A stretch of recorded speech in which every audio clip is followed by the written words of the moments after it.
They say treat everyone with kindness because everyone is fighting their own battles.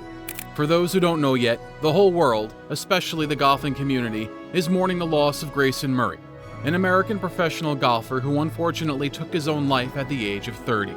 Grayson was a talented young lad who created waves in the sport when he joined it.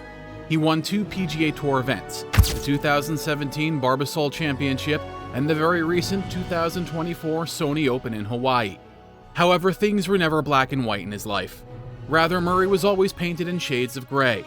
While we deeply miss his absence, we'd like to explore the dark side of Grayson Murray's golf career, which probably played a huge factor in today's sad circumstances. Keep watching. Grayson Colby Murray was born on October 1, 1993 in Raleigh, North Carolina.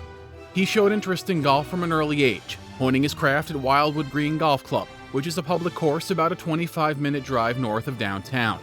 He was so good that he won 3 straight Callaway Junior Championships from 2006 to 2008 and was the top-ranked golfer nationally in his age group.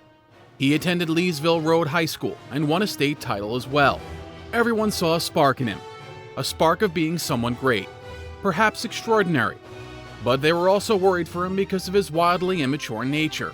He enrolled at Wake Forest University but left it after 1 semester to get transferred to East Carolina University. To his parents' surprise, he also left ECU's golf team after 8 weeks. Word has it that he couldn't get along with the coach. Keeping a streak of inconsistency, he transferred to the University of North Carolina at Greensboro, but then opted instead to skip a semester. Nobody knew what was going on in the head of his. Maybe he wasn't ready to take it up a level.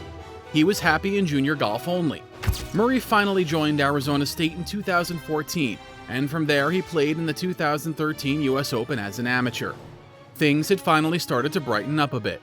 He seemed like he was standing on solid ground. But then, boom. Following the 2014 Southern Amateur, Murray was diagnosed with social anxiety, which made things 10 times harder for him. On top of that, despite having a great start at pro golf, winning on the Korn Ferry Tour in 2016, and then on the PGA Tour in 2017, he was considered bad news by others. Why? Well, because of a number of reasons. For example, he regularly tweeted idiotic, cringy statements. He even had to delete his Twitter account in 2017. It was a whole mess. Not to mention fights with his fellow players, breaking regulations on the course, having a caddy part midway through a round, and being involved in making inappropriate comments towards an underage woman. Let's just say he wasn't a particularly well-liked person early in his career. By his own admission, he was playing hungover for 3 days during his first tour victory. Explaining himself, he wrote in a tweet, "Why was I drunk? Because I'm an effing alcoholic who hates everything to do with the PGA Tour life, and that's my scapegoat." This was the time when Murray struggled with alcoholism, anxiety, and depression. One wonders, this guy was just getting started on big stuff. He was winning and finally living his dream. So then why was he depressed all of a sudden? Well, life on tour can be extremely lonely, with many nights spent alone in hotels and early wake-up calls. Players face the stress of travel logistics after missed cuts, hours of practice, long pro-am rounds, media scrutiny, and mental struggles. Most players, especially the younger lot, worry about their future status, and there are no contracts or teammates. You have to admit that while the rewards can be great, the journey of becoming a great golfer is challenging. Some suffer alone, but Murray was very vocal about it. He also blamed the organizing bosses for not helping him with his issues. "The PGA Tour didn't force me to drink, but the PGA Tour never gave me help. In my 5 years of experience of being on tour, not once have I ever had a request acknowledged by the commissioner or the PAC, other than 'we'll get back to you.'" Murray wrote, "I hope not only the PGA Tour steps up in the areas they need to step up in, but I also hope people are held accountable in their roles they serve." The poor guy was crying out for help, but sadly, only Phil Mickelson reassured him. He wrote, "I'm sorry that playing the tour has been so overwhelming, and if I can help in any way, I'd be happy to. It's not an easy life for sure, and even winning every year can bring about other challenges. FYI, 'we'll get back to you' is the only response I've ever gotten to." From this discussion, we suppose the organizers really need to work on a lot of things. As for Murray, over the years, he improved in many ways, went to rehab, and found a path to becoming sober.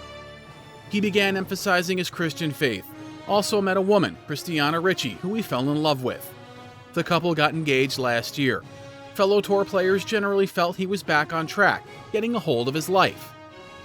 Even though in October 2022, Murray was severely injured in a scooter crash in Bermuda before the Butterfield Bermuda Championship, leading him to withdraw from the event, he fought back and won twice on the Corn Ferry Tour in 2023, earning a 2024 PGA Tour card. On January 14, 2024, he won the Sony Open in Hawaii in a playoff. He was so happy that day. He expressed it by saying, "My story is not finished. I think it's just beginning. I hope I can inspire a lot of people going forward that have their own issues. It just goes back to just my life is so good right now. I wouldn't trade anything. I have a beautiful fiance, I have beautiful parents, I have beautiful nephews, siblings. Everyone in my life right now who is close to me, who has been through the struggles with me, it's all a team effort. I'm sitting here alone, but all of them are a part of this. I think this is just the start of something really special." One would feel nothing but pride and respect for him after such words, but little did we know what was about to come in a few months' time.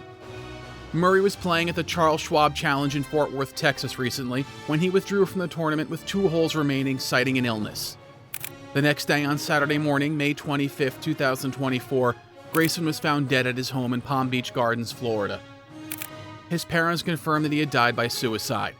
The news was heartbreaking. Friends and family alike were devastated. His parents, Eric and Terry Murphy, said in a statement, "We've spent the last 24 hours trying to come to terms with the fact that our son is gone. It's surreal that we not only have to admit it to ourselves, but that we also have to acknowledge it to the world. It's a nightmare. We have so many questions that have no answers. But one, was Grayson loved? Yes." Since his death declaration, there has been an immense outpouring of support from a lot of people. Tour Commissioner Jay Monahan even offered to stop the tournament, but Murray's parents said Grayson would want the players to continue. Players on the tour honored Murray by wearing red and black ribbons during the final round of the challenge. Murray had previously worn those colors in a tribute to the Carolina Hurricanes. Makes you teary, doesn't it? Peter Malnati, who played with Murray for 2 days in the tournament, said, "We all want to beat each other. And then something like this happens and you realize we're all just humans," said Malnati, openly crying. "It's a really hard day. You look at Grayson and see him, someone who has visibly and outwardly struggled in the past, and he's been open about it. You see him kind of get his life back to a place where he's feeling good about things. It's just so sad." He's absolutely right. It's sad. In fact, the absolute worst.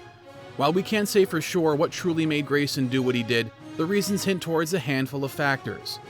The pressure of being a public figure. All that criticism, certainly a killer for self-esteem. A troubled past containing a serious scooter crash, the reveal that 2 family members had been murdered, and his very public cry for help regarding substance abuse and his mental health. Fans have also pointed out that Grayson removed photos of his fiancée from his social media accounts. It's rumored she broke off the engagement, which we're guessing was the final nail in the coffin. However, Grayson took his own life, and nobody should be blamed for it. All we know is that we have lost a beautiful soul and a gifted golfer. We were lucky to have him for as long as we did. Wherever you are, we hope you rest in peace, Grayson. And that's it from our side. You can share your thoughts in the comment section below on how you feel about Grayson's death and his career overall. Don't forget to like, share, and subscribe to our channel for the latest golf news.